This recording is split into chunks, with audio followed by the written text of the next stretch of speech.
Hey everybody, Shwayze here, and in today's video we are going to be discussing my 2020 Dodge Challenger Hellcat Widebody. More specifically, I'm going to be answering a question that a lot of you have asked me since I took delivery of this car a little over a year ago. And that question is the Dodge Challenger Hellcat Widebody daily drivable? Now, I've actually talked about the daily drivability of the Challenger platform in general probably about 3 years ago when I had my Dodge Challenger Scat Pack, and I'm going to throw that video up on the screen right now so you guys can check it out once you're done watching this video. But today, I'm going to be focusing specifically on the Dodge Challenger Hellcat and Hellcat Widebody because that is the question that you want answered. Now, the way I'm going to structure this video is I'm going to call out 8 different attributes that I think make a really good daily driver, and then I'm going to compare this boat to all of those categories and see how it stacks up. So without further ado, let's start with the first attribute in no particular order, and that is reliability. What the hell am I looking at here? Oh, right. So now let's talk about reliability. Reliability is very important to have in a daily driver because you don't want to be stuck down the middle of the road because your car gave out on you.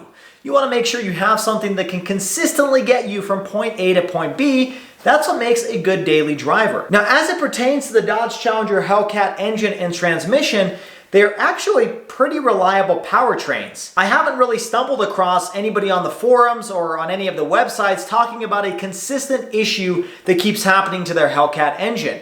I have heard some people having to replace the radiator or the belt on the pulleys wearing out, but it's not an overall engine failure like you hear on some other vehicles. More specifically, the 5.7 and the 6.4 liter Hemi engines from Dodge that suffer from something called lifter failure, which requires a lot of work and a lot of money to fix the engine, and I have noticed this being a common problem amongst a lot of higher mileage Hemis. Now, fortunately, I have not seen the same issue present on any of the Hellcat engines. Most of those have not really had any lifter failures and overall have been pretty reliable engines. Now, keep in mind, the Hellcat engine was released in 2015, so they've made slight improvements year over year. There were a few small issues in 2015 when this car was first released. For example, I saw some videos where some 2015 Hellcats had some of the leather on the driver's seat kind of wrinkling where your butt is seating. So if you are in the market, I'd probably recommend buying a later year Hellcat engine. That way they've kind of worked through some of the kinks that the first model years had. But that being said, 2015 was not a bad year for a Hellcat engine, and I haven't heard of anything really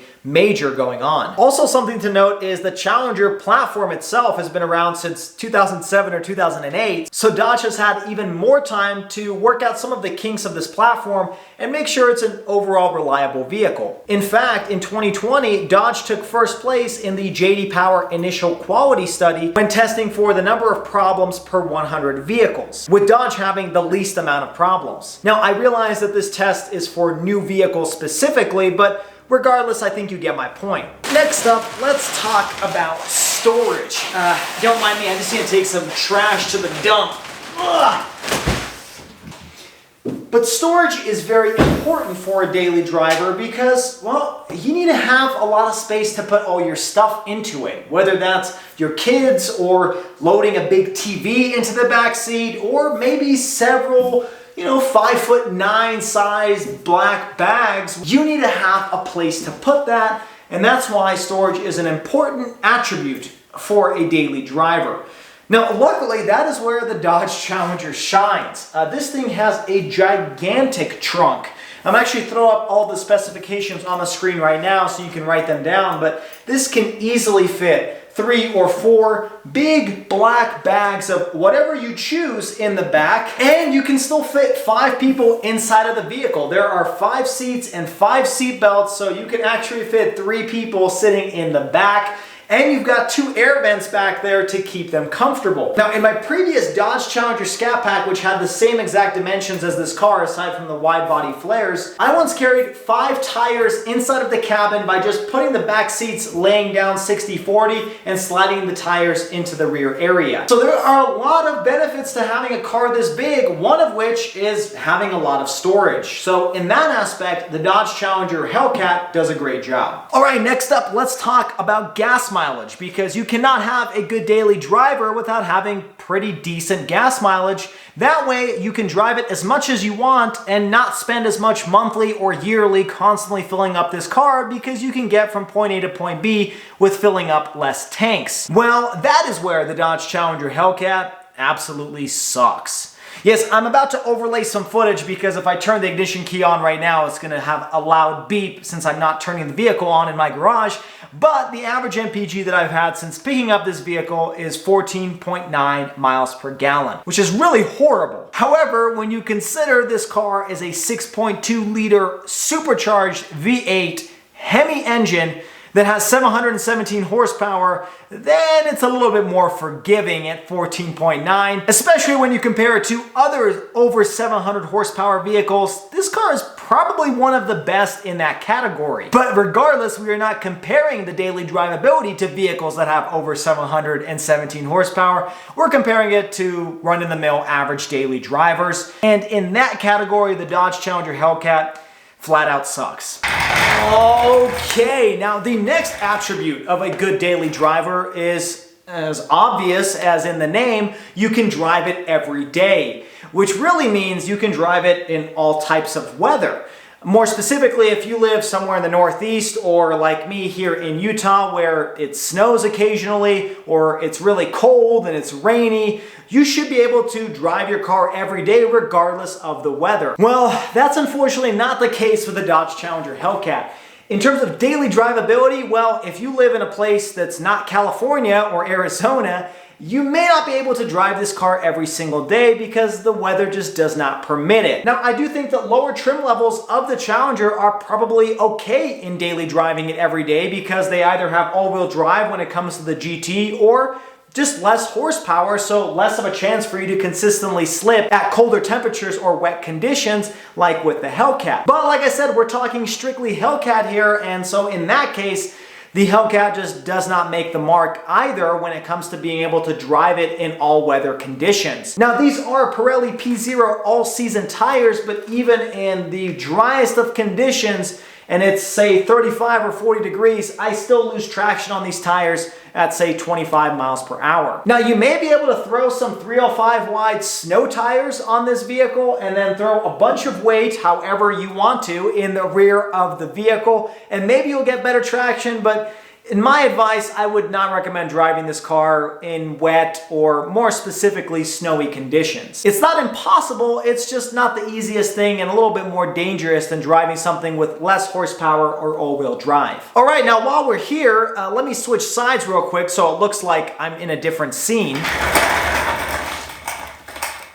I want to quickly talk about maintenance, which to me is the next pillar or category that makes a good daily driver. If you're buying a good daily driver, you probably do not want to spend a lot of money on maintenance, because chances are you're going to drive that vehicle more, which means you're going to have to spend more money on maintenance. So the more often you're going to spend on maintenance, the less you want to spend every single time you go and get it done. Now, when it comes to getting oil changes and fluids and all of that on this car, it's really pretty affordable, all things considered. A lot of Dodge dealerships, mine included, have bundles where you can actually pay for 2 or 3 maintenances in one, and that way you get a little bit of a discount and kind of incentivizes you to keep coming back to that same dealership. When you actually do the math for paying for a 3 maintenance bundle, you're really only paying between $60 to $80 every single time you take this car in to do an oil change and a fluid check and a tire rotation, which really isn't that much more expensive than if you took, like, say, your Toyota RAV4 to the dealership and did the same thing there. Now, I will say that maintenance is not included in the purchase of your vehicle like you do with Toyota and Toyota Care, but regardless, I think you get the gist of it. It's really not that unreasonably expensive, considering this is a high-performance supercharged V8 Hellcat engine. Now, where maintenance gets a little bit tricky on the Hellcat is when it comes to tires. The tires on this car are not cheap. The cheapest you'll probably find these Pirelli P0s is like 300 bucks a tire. So when you have to replace all 4 tires because you've been rotating it properly, you're looking at 12 to 1300 bucks plus installation costs every single time. Now, you may be wondering, well, how often do I have to change these tires? Well, it really depends on how you're driving, but I'm at a little over 5,600 miles, and I get absolutely no traction on these tires whatsoever. The tread indicator still shows that there's plenty of life left in the tire, but when it comes to actual traction and being able to get that power to the ground, I honestly think it may be time to upgrade or change these tires. So the answer is probably every 5,000 to 10,000 miles, you're going to have to spend $1,200, $1,300, or maybe you can just change the back tires, so $600 plus installation just to keep your car driving as intended. Now, obviously, if you're using this as a daily driver, you may have to change the tires out potentially 2 or maybe worst case scenario 3 times every single year, and $1,200 to $1,300 every single time may be a tough pill to swallow. All right, next up, let's talk about comfort, because if you're buying a daily driver, it has to be comfortable. You have to be able to sit in that car for hours and hours, day after day, and not feel like your butt is going to explode or your feet are going to fall off. And I'll tell you this, I've owned this car for a little over a year and over 5,600 miles. And I also drove my Scat Pack for a very long period of time. And the Dodge Challenger, including the Hellcat, is a very comfortable vehicle. I think that's why they sell so well, is because you have a buttload of power and you have a very comfortable cabin. I mean, these seats are incredibly soft. They've got very wide bolstering so you can fit people that are slightly larger than me. And at the same time, you have tons of thigh support because it's a long seat, and you have tons of leg room, which I think is sometimes ignored from the front seats, especially when you have a coupe. But right now, I am essentially laying down and my feet are barely touching the firewall, and I still have probably about 6 inches of room to move back. Furthermore, every surface you touch on this car is either soft or padded or has some level of comfort to it, so you're not constantly hitting your knee against something hard or bumping up against something uncomfortable in the vehicle. Everything is just ergonomic and very well done. I've been able to drive this car hours on end without feeling like I'm exhausted or that I've exercised and bench pressed 300 pounds. It's never a jarring feeling driving in this vehicle on long road trips or just short stints to the grocery store. Another important factor when it comes to comfort is the suspension, and I will tell you that Dodge did a very good job in tuning the suspension. It soaks up bumps really well, especially here on Utah roads where it seems like they have jackhammered every other lane just for your convenience. But luckily, driving in this car, you don't feel some of those jitters considering you're driving on 20-inch wheels with a very thin sidewall. The nice thing is if you want something a little bit stiffer, if you go to a track, you can actually adjust it using the Uconnect system and the SRT pages, and it actually makes a difference. Because when I put this in the track setup and I drive it down regular Utah roads, I feel like I'm riding a horse. So the suspension definitely does a good job to soak everything up, and it gives you the option and availability to change your driving dynamic depending on what roads you're driving on. Anyways, give me about 5 minutes. I'm gonna take a quick nap in this car and then we'll get on to the next category. This has got to be a waffle iron. I have no idea what else this could be. Anyways, the next category that I think makes a good daily driver is horsepower or passing power. What I mean by this is if you have a daily driver, you're likely going to be in some scenarios where you need to have enough power to be able to accelerate and go around somebody, or to be able to get onto an on-ramp and accelerate up to the speed limit. Those seem kind of simple, but at the same time, there are plenty of cars out there that don't have enough power to be able to pass somebody on the freeway or actually merge into traffic. If you have a daily driver, you're going to be stuck in a lot of stop and go traffic, and sometimes a left or a right lane can be traveling a little bit quicker than the lane you're currently in. And if you don't have a car with good passing power, that means you're going to sit longer in rush hour traffic and less time seeing your family, seeing your friends. Sitting in traffic is literally eating up the remaining amount of hours that you have left living on this planet. But if you have a car with good passing power, you're able to get some of those hours back into your life. Well, that is where the Hellcat does a fantastic job, needless to say. This thing has 717 horsepower and does 0 to 60 on paper in about 3.5 seconds. Do I really need to say more? This thing is the king of daily drivability when it comes to passing power and horsepower. In all honesty, with good tires, there's probably not a single car in your neighborhood that this car can't pass, except maybe like a Tesla Model S Plaid. Alright, now for this last category, I'm going to be talking about amenities. Now whether you like to call it amenities or features, whatever have you, I think that's an important attribute to discuss when you have a daily driver, because the more amenities or features that you have, the better your daily driving experience. Now, that is where the Dodge Challenger Hellcat does a very good job, because it really does come packed with a ton of cool amenities and features. I recommend you take a shot every single time I say amenities and features in the next 30 seconds. Now, the first amenity that I want to talk about is heated and ventilated seats. Yes, the Dodge Challenger Hellcat has heated and ventilated seats and a heated Alcantara steering wheel. Now, the Alcantara is an option, but regardless, you can get this equipped with a heated steering wheel, which is very nice in colder climates like here in Utah, where some days it is 15 degrees, only to be followed by 60-degree weather the next. Word of advice, Utah, just pick a temperature and probably just stick with it. The next cool amenity is remote start. If you have the automatic transmission, obviously, you can click this button twice and the car will automatically start in your garage or outside or wherever you are. And you can also control it with the phone app. So even if you're farther away from the remote's reach, you can still turn this car on, get it all nice and cool or heat it up, whatever temperature you'd like.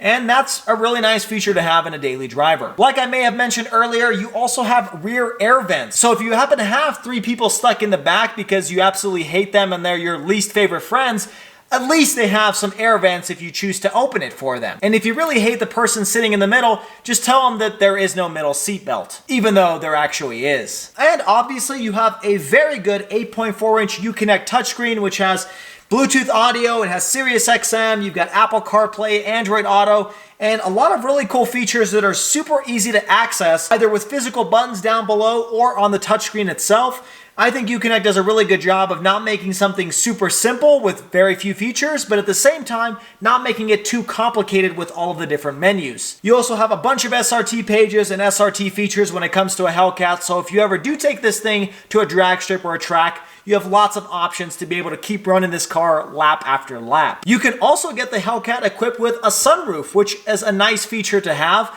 This particular model does not because I hate the sun, but you can get it if you are into that kind of thing. You can also get the Hellcat equipped with blind spot monitoring, which is a very nice feature to have considering that the C-pillar in the Dodge Challenger is the size of the Empire State Building. Also, another good safety feature is adaptive cruise control. Now, my vehicle does not have it, but my Dodge Challenger Scat Pack did, and it does a very good job of being able to accelerate and decelerate the vehicle down to, I believe, about 15 miles per hour. Although it does not come to a complete stop, it is still nice to have on the highway. Also, you can get the Harman Kardon sound system in the Hellcat, but what I will say is the stock Alpine sound system that comes with this vehicle does a very good job, and unless you're a really extreme audiophile and some sort of weirdo, I think the Alpine system is more than enough. And I am actually a huge Harman Kardon fan, but I will say Alpine does a good job. Now, there are actually a ton of other features that I haven't discussed, but I think you get the gist of what I'm saying. The Hellcat does a very good job in daily drivability when it comes to features and amenities. Okay, so if you have stuck around this long, you probably want to hear my verdict. What do I think about the daily drivability of the Dodge Challenger Hellcat and Hellcat Widebody? Well, to be completely honest with you, I don't think it's that good of a daily driver. I personally think that the lower trim levels of this vehicle are better daily drivers. The detriment to the daily drivability of this car is the poor gas mileage, which results in higher gas expenses, the fact that you go through tires a little bit quicker than your average Challenger because of how much horsepower you have, and that you can't drive this in all seasons because there's just so much horsepower and very low clearance. But I do think that this vehicle is a better daily driver than its competitors, like the Shelby GT350 and the Camaro ZL1. Both of those are a little bit more track focused and they're a little smaller, so you don't get some of the perks that you do with a boat that's this size. I mean, look at how much space it takes up in my garage. I can barely park it in here, which helps add to the daily drivability of this vehicle. And chances are, if you're shopping for a Hellcat, you're probably more looking at its competitors than you are looking at the gas mileage or the cost of tires and maintenance. You're probably more looking at the amenities, the size, some of the features that come with it, rather than some of those other things. So there you have it. Hopefully you guys learned something new in today's video. If you've been on the fence between this car, maybe some of its competitors, or maybe a lower trim level, well, hopefully this video answered that question for you. If this is your first time stopping by, make sure you hit that like button if you enjoyed today's video. Let me know your thoughts down in the comments below. And find me on all the social media platforms at Schwazy_. I will put the links down in the description below. And as always, everybody, stay Schwazy, stay healthy, and have a wonderful day.